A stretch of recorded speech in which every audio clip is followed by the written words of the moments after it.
இயேசு கிறிஸ்துவில் பிரியமுள்ள சகோதர சகோதரிகளே, அன்னையுடைய அன்பு பிள்ளைகளே, இயேசுவின் இணைய நாமத்தில் உங்கள் அனைவருக்கும் என் இணைய காலை வணக்கம். இன்று சனிக்கிழமை, தாயின்றி வெற்றியிலே தாயிருக்க தோல்வியிலே என்ற தாரக மந்திரத்தோடு இந்த புதிய நாளை நாம் தொடங்குவோம். ஆனமலை ஆரோக்கிய தாய் உங்களுக்காகவும் உங்கள் குடும்பத்தாருக்காகவும் பரிந்து பேசுகிறார். உங்களுடைய வேண்டுதல்கள் விண்ணப்பங்களை இந்த நாளில் ஆசீர்வதிக்கின்றார் என்ற உயர்ந்த எண்ணத்தோடு இந்த புதிய நாளை எதிர்நோக்கோடு நம்பிக்கையோடு தொடங்குவோம். நீங்க எல்லாரும் நல்லா இருக்கணும், ஆசீர்வாதமாக இருக்க என்னோடு இந்த நாளை பாசிட்டிவ் நோட்டோடு தொடங்க உங்களை அன்போடு வேண்டுகிறேன். ஆம் பிரியமான சகோதர சகோதரி, இந்த அருமையான இனிமையான நாளில் ஆனமலை ஆரோக்கிய அன்னையுடைய ஆலயத்தில் நடக்கக்கூடிய நிகழ்வுகள் காலை சரியாக 10:30 மணிக்கு ஜெபமாலையும், அதனைத் தொடர்ந்து திவ்ய நற்கருணை ஆசீர்வாதமும் தோத்திரப்பலியும் நற்செய்தி கூட்டமும் நடைபெறும். தொடர்ந்து வேண்டுதல் திருப்பலி முடிந்தவுடனே தொடர்ந்து குடபலிக்கு வழிபாடும், அதனைத் தொடர்ந்து அன்பின் விருந்திலும் நீங்கள் அத்தனை பேரும் பங்கேற்று மிகுதியான இறை ஆசிரை பெற்றுச் செல்ல உங்களை அன்போடு வேண்டுகிறேன். ஆனமலை ஆரோக்கிய அன்னை ஆலயமானது பொள்ளாச்சியிலிருந்து சரியாக 12 கிலோமீட்டர் தொலைவில் ஆனமலைக்கு முன்பாகவே முரளி மருத்துவமனை என்ற நிறுத்தத்தில் இறங்கி பொள்ளாச்சி மார்க்கமாக 100 அடி நடந்து வந்தால் மெயின் ரோட்டில் ஆனமலை ஆரோக்கிய அன்னையுடைய ஆலயத்தை பார்ப்பீர்கள். வாருங்கள், இணைந்து ஜெபிப்போம், ஆசீர்வாதத்தை பெற்றுச் செல்லுங்கள். பிரியமான சகோதர சகோதரிகளே, ஆனமலை ஆரோக்கியனுடைய ஆலயத்தில் ஒரு அற்புத ஜீவ ஊற்று இருக்கின்றது என்றால் அது மிகையாகாது. 1995ஆம் ஆண்டு ஆலயம் கட்டுவதற்காக கிணறு தோண்டியிருக்கிறார்கள். 7 அடி தூரத்திலேயே அந்த கிணற்றுல ஜீவ ஊற்று வர அதோடு நிறுத்தி விட்டார்கள். இன்னமும் அந்த ஜீவ ஊற்று பாறைகள் நிறைந்த சூழ்நிலைகளை பொங்கி வருகின்றது. எத்தனையோ நூற்றுக்கணக்கான மக்கள் பரிபூர்ண சுகுணமும் பெற்றிருக்கிறார்கள். சமீபத்தில் இந்த ஆண்டுல 5 பெண்கள் கர்ப்பிணி பெண்களாக இந்த விடுதலை தரும் மாமருந்தின் வழியாக அன்னையுடைய பரிந்துரையோடு இன்றைக்கு கன்சீவாக இருக்கின்றார்கள் என்றால் அது மிகையாகாது. ஆகையால் நம்பிக்கையோடு விசுவாசத்தோடு ஆனமலை ஆரோக்கிய அன்னையுடைய ஆலயத்திற்கு ஒருமுறை வாருங்கள். வழிபாட்டில் பங்கேற்று இந்த விடுதலை தரும் மாமருந்தின் வழியாக அன்னையுடைய பரிந்துரையோடு நீங்க நல்லா இருக்கணும் என்ற விசுவாசத்தோடு வாருங்கள்.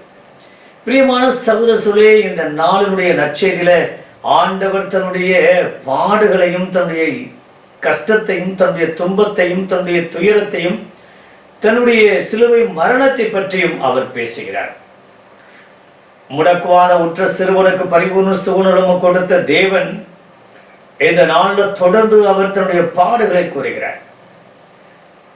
இந்த நற்செய்தியின் வழியாக நாம் என்ன கற்றுக்கொள்கிறோம்? ஒருவர் இன்பத்தில் மட்டும் வாழ்வதல்ல, துன்பத்திலும் வாழ வேண்டும். புகழ்ந்தாலும் இகழ்ந்தாலும் ஒரே சமநில மனநிலையோடு ஏற்றுக்கொள்ள வேண்டும் என்பதுதான் இந்த நாளுடைய நற்செய்தியினுடைய ரத்தன சுருக்கம்.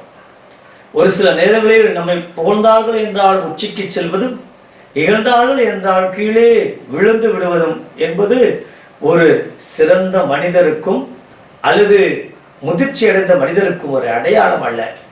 சீடர்கள், மக்கள் மற்றும் அந்த முடக்குவாதம் உற்ற அந்த சிறுவன், அவருடைய குடும்பத்தார் அத்தனை பேரும் ஆண்டவரை புகழ்ந்தாலும், அவரை பாராட்டினாலும், அவரை உயர்ந்த நிலைக்கு வைத்தாலும் ஆண்டவர் அதையெல்லாம் ஒரு பொருட்டாக நினைப்பதில்லை.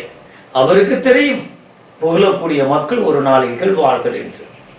ஏதோ அன்று குருத்தோலைகளை ஏந்தி கொண்டு பயணிக்கின்ற போது தாவீது மகனுக்கு ஓசனா என்று பாடிய மக்கள் பிலாத்துவின் முன்பாக அந்த பரிசேயர் சதுசேயர்கள் மூப்பரிடம் பணத்தை வாங்கி கொண்டு ஒளிக ஒளிக பரவாவை விடுதலை செய்யும் என்று கத்திய கூட்டம் தானே. பிரியமான சகோதர, நம்ம வாழ்க்கையிலும் இப்படி நிறைய நேரங்களில் நாம் பார்ப்போம். எல்லாம் நல்ல சூழ்நிலையில் இருக்கின்ற போது, பணம் காசு இருக்கின்ற போது, சொந்த பந்தங்கள் அத்தனை பேரும் ஈயாக மொய்ப்பதும், அடிக்கடி வீட்டிற்கு வருவதும், அத்தனை நல்ல காரியங்களிலும் கெட்ட காரியங்களிலும் பங்கேற்பதும், பயங்கரமான சொந்த பந்தங்களைப் போல இருக்கக்கூடிய ஒரு சூழ்நிலையை நாம் பார்க்கின்றோம். ஆனால் இதே ஒரு கஷ்டத்துல, துன்பத்துல, வேதனையில, அல்லது ஏதோ ஒரு வியாதியில, அல்லது ஏதோ ஒரு பிரச்சனையில சிக்கிக் கொண்டோம் என்றால் அத்தனை பேரும் தலைதிரிக்க ஓடி விடுகிறார்கள்.